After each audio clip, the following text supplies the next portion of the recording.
The development context of The Legend of Khiimori gives me a very clear feeling. It is a game trying to be born for real, in the sense of having a strong vision, 13th century Mongolia, the life of a courier, survival, and the bond with a horse, while simultaneously being willing to expose itself early to smooth out the edges via public feedback through its demo and early access. This is evident both in how the demo was presented and the down-to-earth communication the team has maintained so far for a project of this scale. Playing the demo, what struck me most was that they seem obsessed with the horse as a character rather than a vehicle.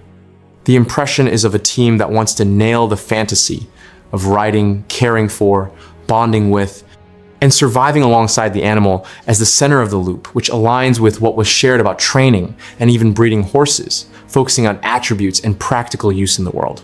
At the same time, you can feel the weight of building an open world with weather, biomes, and logistics, routes, cargo, risks, on top of a specific historical premise.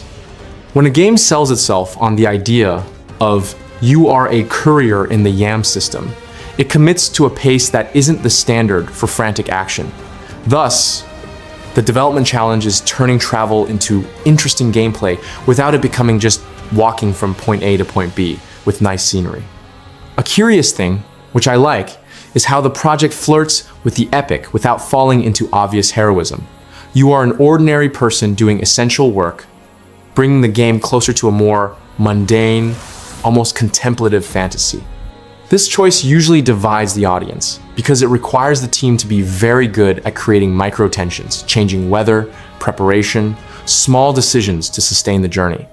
One can also notice through the promotional history that there was a phase where the game was associated with the name Windstorm, and then the public conversation shifted, which usually points to rebranding and re-explaining the project to the Vendstorm in community.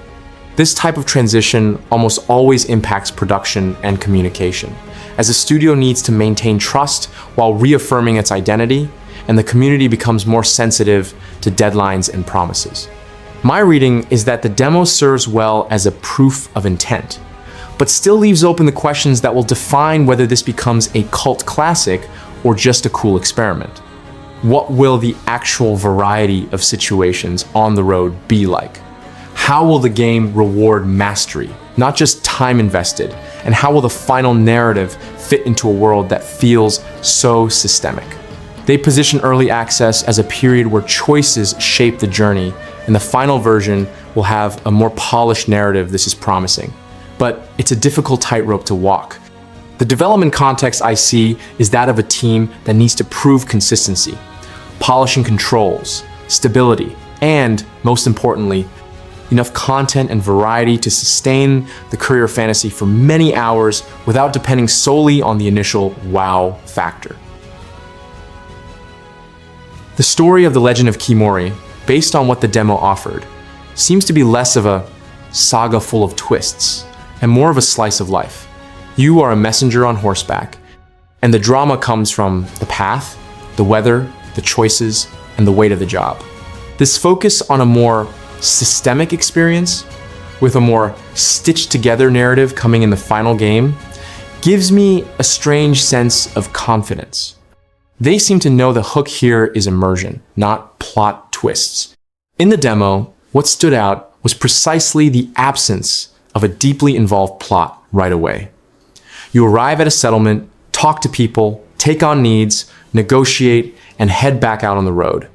This sounds simple, but it's also consistent with the game's fantasy, creating that feeling of a professional routine, as if the world isn't waiting for you to be a hero of destiny. It just needs you to make deliveries and survive. And that's where the narrative heart they're trying to sell comes in. Planning a route isn't just a mechanic, it's a story happening in real time. When the demo puts you in the position of choosing between the safest path and the shortest, riskier one, it is saying, in practice, that the character arc is made of micro decisions and consequences, not cutscenes. What I like about this approach is that it fits perfectly with the almost contemplative tone some previews describe. Crossing landscapes, feeling day turn into night, and encountering wildlife as part of the world's text. To me, this is honest environmental storytelling because it doesn't try to force emotion through long dialogues. It lets you create memories of the journey. At the same time, I have a slight concern. If the main story takes too long to reveal itself, there's a risk people will feel nothing is happening, especially early on. The very impression that the demo lacks an involved storyline is a sign the game will need those tales and discoveries in the world to sustain interest. And that's a difficult rhythm to nail. Another point that catches my attention regarding the narrative is how the game treats conflict. From what's been said, you have a bow and arrow, but the idea is more of a tool than a weapon. And survival seems more about observation, preparation, and avoidance than looking for a fight. I like this because it reinforces the protagonist's identity, but I'm curious to see if the game can deliver dramatic tension without relying on combat as a crutch. The story of Khiimori is heading down a very specific, almost minimalist path, where the job is the plot and the world is the main character. If they truly deliver a more handcrafted narrative on top of this systemic base as promised, it could become the kind of game where you don't remember a villain, but rather a specific trip that went completely wrong and, for that very reason, became unforgettable. The first thing that caught my attention in the demo was realizing the game truly isn't ashamed of what it is. A horse life simulator with layers of survival and logistics. This is rare, as most games that attempt this end up sliding into generic open world with a decorative horse territory. Here, the horse is literally the central system around which everything else revolves, and you feel that from the first hour. Horse management is, by far, the most interesting point of the demo. You don't just manage hunger and thirst. You need to monitor mood, temperature, stamina, and even the balance of the cargo you're carrying. There's a weight distribution system where you must spread items between the left and right sides of the saddle to avoid imbalance debuffs. This genuinely surprised me because it seems like a small detail, but it completely changes how you think about your inventory. The horse attribute system also got me excited, as each animal has individual stats for strength, agility, endurance, balance, and speed. And these values evolve with use, meaning your horse literally becomes tougher as you travel together.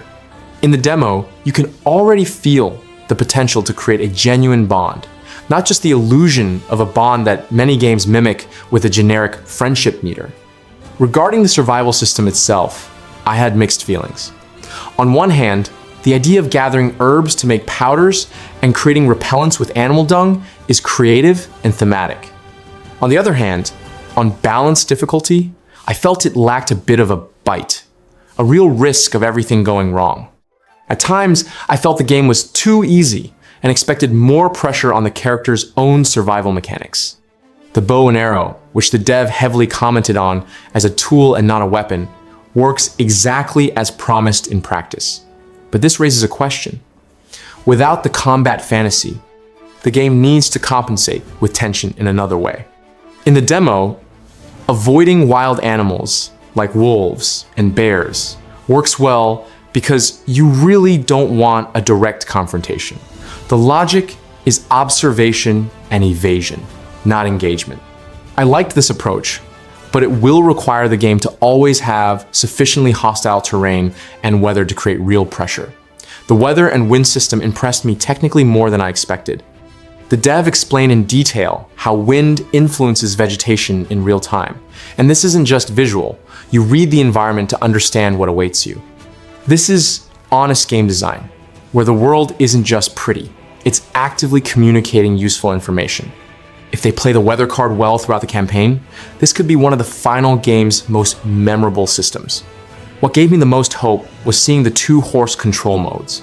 Adventurer, more casual, and equestrian, more realistic, with separate commands for each gait. This shows the team is trying to cater to different audiences without betraying the game's identity, which is a difficult balance. The demo still had some unresponsive controls and stiff animations, which the dev acknowledged, but the foundation is there, and you can clearly see what they are trying to build. The first thing you notice when the demo loads is a clear visual ambition. Aesir Interactive is using Unreal Engine 5 with Nanite for vegetation, and the result in the open landscapes of Mongolia is genuinely beautiful at several points. It's not the kind of beauty that stops you in your tracks, but it's the kind of visual that makes you notice the sky changing as you ride an impression that's hard to fake. The weather and wind system is where the graphics truly shine. The dev technically explained how wind affects foliage using Pivot Painter 2 and a custom noise texture, and in practice, you feel it because the trees and grass move coherently with the wind's direction and intensity. It seems silly to highlight vegetation, but when you are riding in an open field and see everything reacting in real time to the same wind that is draining your stamina, the visuals and systems merge in a way that makes the world feel alive. The Ultra Dynamic Sky plugin handles the sky and weather conditions, and to be honest, it works very well. Rain, snow, sunlight with that lateral glow, day-to-night transitions, it's all visually very competent. But then we get to the part that bothers me. Unreal Engine 5 is both beautiful and scary in equal measure. There's a tendency for games made in this engine to have a plastic look, with exaggerated reflections and textures that seem ultra-high resolution but lack artistic coherence. In the demo, in certain parts, especially near settlements, you could feel this as if the assets weren't all speaking the same visual language. Animations are the weakest point of the visuals so far, and that's a serious problem for a game where the most important character is a horse. There are beautiful moments, like the animal's idle animations when you dismount, showing that the team cared about details. But in motion, especially in gate transitions, the stiffness appears. It's not horrible, but it's noticeable. And in a game where you spend 90% of your time mounted, the horse's animation should be the most polished part. The dev admitted this as an area for improvement. There's also a visual legibility issue that bothered me in the demo. Item collection icons on the ground blended into the terrain texture, making it hard to see what could be picked up while moving. It's a small problem in theory, but in practice, it breaks the exploration flow because you have to stop, look closely, and confirm if something is there. In a game that wants to be fluid and immersive, this kind of visual noise is a stumble. The visual impression left by the demo is of a game with a very high beauty ceiling, but an uneven floor. In the best scenes, especially outdoors with dynamic weather, Khiimori looks like a living diorama of the Mongolian steppe, which is a real achievement for a studio of Aesir Interactive's size. But the parts that still need work, like animations, asset cohesion, and UI legibility, stand out precisely because the rest is so beautiful. The gap between the best and worst of the current visuals is too large, and I hope Early Access addresses this. Performance was likely the most negatively discussed aspect of the demo by the community, and after spending time with it, I completely understand why. The game runs on Unreal Engine 5 with Nanite for vegetation, and this comes with a real hardware cost that the demo doesn't hide. It's not the kind of requirement that surprises you in a positive way. It's the kind that makes you look at your task manager with a suspicious eye. The minimum requirements call for a GTX 1078 GB or an AMD RX 590, and the recommended ones jump to an RTX 3060 Ti or RX 6700 XT, with an i710-700K or Ryzen 7 3800X. On paper, it doesn't seem absurd. In practice, people with setups that run other AAA games without issue reported serious difficulty maintaining a playable frame rate, even on the lowest settings. This is a sign of incomplete optimization, not insufficient hardware. What bothers me about this situation is that the gameplay video captured by the dev's channel uses an RTX 5090, one of the most expensive GPUs on the planet. This is legitimate for presentation purposes, but it creates a visual expectation that the vast majority of players simply won't be able to reproduce. When you see the game running beautifully in 4K on top-tier hardware and then try to run it on your own machine, the difference is jarring, and that is one of the worst ways to manage expectations. The good news is that the dev publicly acknowledged the issues and included optimization as a priority on the roadmap for early access. My impression is that the demo's performance is in a state I only accept because I know it's a demo for a game in active development with early access still to come. If this were the final product, it would be indefensible. But being what it is, it can be viewed as an important warning rather than a sentence. Acer Interactive needs to deliver real optimization improvements before launch, because the game has enough appeal to attract an audience that doesn't own an RTX 5090, and that audience needs to be able to play. Look, I'll be honest with you. When I saw the first trailer for The Legend of Khiimori, my brain went straight to that feeling of riding through 13th century Mongolia with the wind in my face, delivering packages like a horseback version of Death Stranding. The premise is bold, and the setting is genuinely unique. You don't see this every day in an indie game. But then I played the demo, and reality is a bit more complicated than the trailer makes it seem. The demo showed me a lot of good things. The visuals built in Unreal Engine 5 are impressive. The landscape has an almost melancholic beauty that perfectly fits the open steppe environment. And the horse bonding system has layers you can breed, train, and even work on your horse's genetics, which is an incredible idea on paper. When you're just riding and enjoying the world, there is something meditative and genuinely pleasant about the experience. But then the real trouble starts. The demo had bugs. And they weren't, oh, that's acceptable, silly bugs. Horses glitching out, crashes, brutal FPS drops on mid-range machines, a lack of guidance in the tutorial. I literally didn't know how to hitch my horse for a long time. Acer Interactive admitted all of this publicly. And it was precisely because of this demo feedback that they delayed the game from November 2025 to March 2026, prioritizing player guidance, controls, performance, and optimization. That shows respect for me as a player. If you enjoy that energy of riding without a rush, exploring the world at your own pace, managing delivery routes, surviving hostile weather, and building a nomadic camp, Khiimori seems made for you. If you need intense combat, a dense story, or a frantic gameplay loop, you might be disappointed at least by what has been shown so far. The core loop is more contemplative, almost a journey simulator. It's not a game for those who want adrenaline every 5 minutes. The game enters early access on the 3rd of March 2026, just a few days from now. And I need to be direct. Early access for a game that still had considerable bugs in the demo, even after months of adjustments, calls for caution. The developer is small. The desire to get it right is clear. But early access means you are literally paying to help build the game. Is there value in that? Yes. But the price needs to make sense for you. My personal opinion, I would wait at least a month after launch. Not because the game looks bad, it looks truly promising, but because I want to see how the final early access version performs on varied hardware. I want to see the first reviews from people playing without the anticipation hype, and I want to know if the pacing issue I saw in the demo was actually addressed. The developer has shown they listen to the community, and that counts for a lot. But blindly trusting a day one early access with this history of bugs is an unnecessary risk. If you have the patience to wait, wait. If you are the type of player who wants to be there from the start, help shape the development with feedback, and doesn't mind hitting some bugs along the way, go for it. The game's soul seems to be in the right place.